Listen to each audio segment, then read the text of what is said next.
Ramstein for the first time. Mr. President, the floor is yours.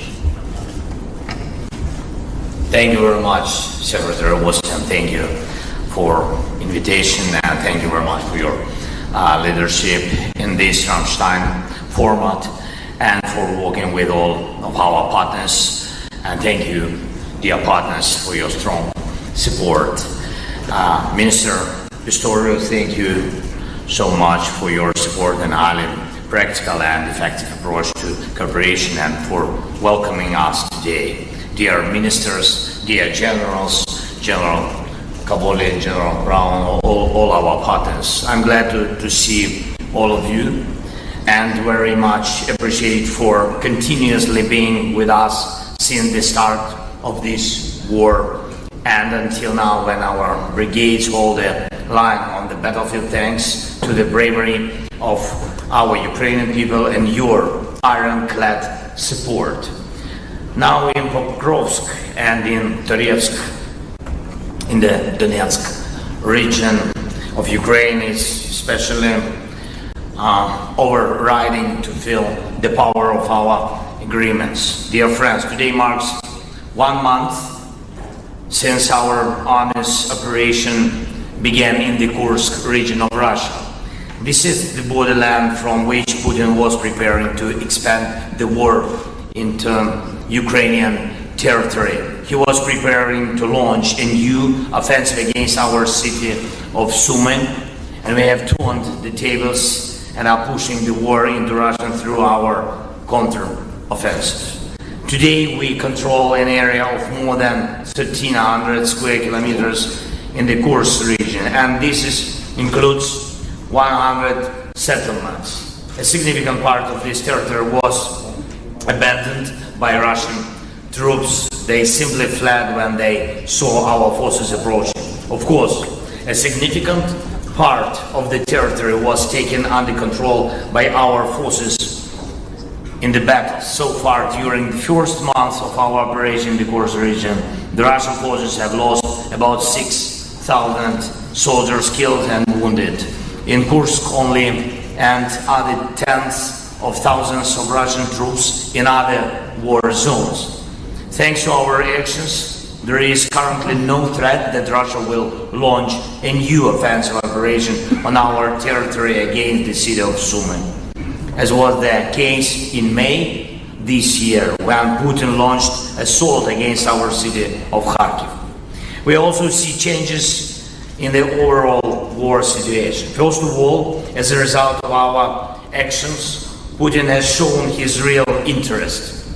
And this should be obvious even to those who could still believe that Putin is at war to protect some of his people or some of his security interests. At the same time, as our advance in the Kursk region, the Russian army continues its offensive in Ukraine. The most capable units of the Russian army are involved in expanding the zone of occupation of our territory in the Donetsk region. This is a clear choice by Moscow. Putin wants more Ukraine to occupy than he wants security for Russia. He doesn't care about Russian land and people. He just wants to grab as much of our land and as many of our cities as possible. Secondly, Putin has already shed so much blood that against the black drop of this blood, Russia's attempts to draw red lines simply do not work. Instead, we need to keep our morale high for our joint values to rule the world and not the red lines soaked in blood. We have to sustain our spirit, stamina for the world to live by rules, to be governed by law, and to ensure security for all of us, for all nations. And every operation that contributes to this deserves your full support. And third, we do want to end this war. We want peace. We want to save our people, first of all, our country.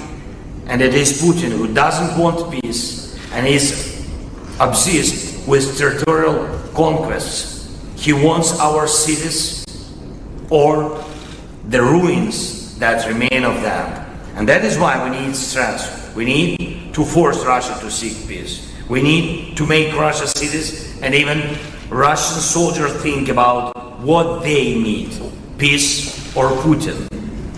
And it is realistic to push them to choose peace. Dear our partners, dear our friends, I want to say a few things now in public and some things later without the press. You all know that we are operating with a minimum of weaponry. Yes, we are grateful very much for every support package that is provided to Ukraine from you, from your countries. But we need more weapons to drive Russian forces off our land, and especially in the Donetsk region. Now, there are many people here at Ramstein who are actually warriors. And each of you understands how important it is for a soldier to know that the front line is not only based on a soldier's loyalty to his country and his oath, but also on a sufficient supply of weapons.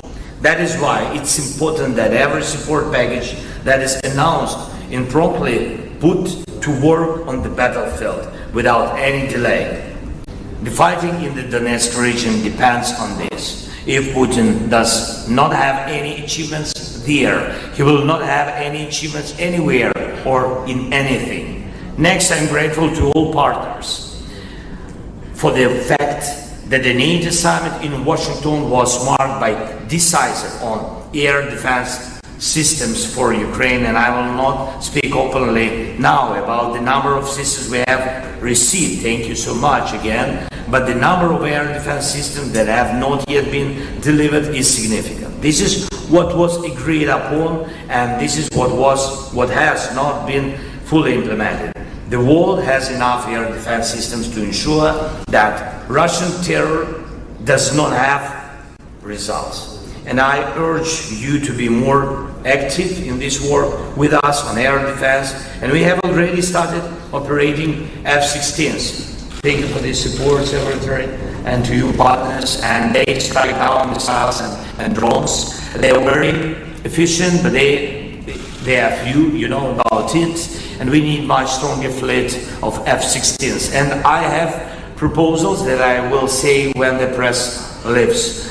Third point, long-range capability. I'm glad that the United States, United Kingdom, France, Italy are represented here. Thank you so much. And I want to say this openly so that there is no speculation. Thanks to our joint courage, we have implemented very important operations, in particular in Crimea.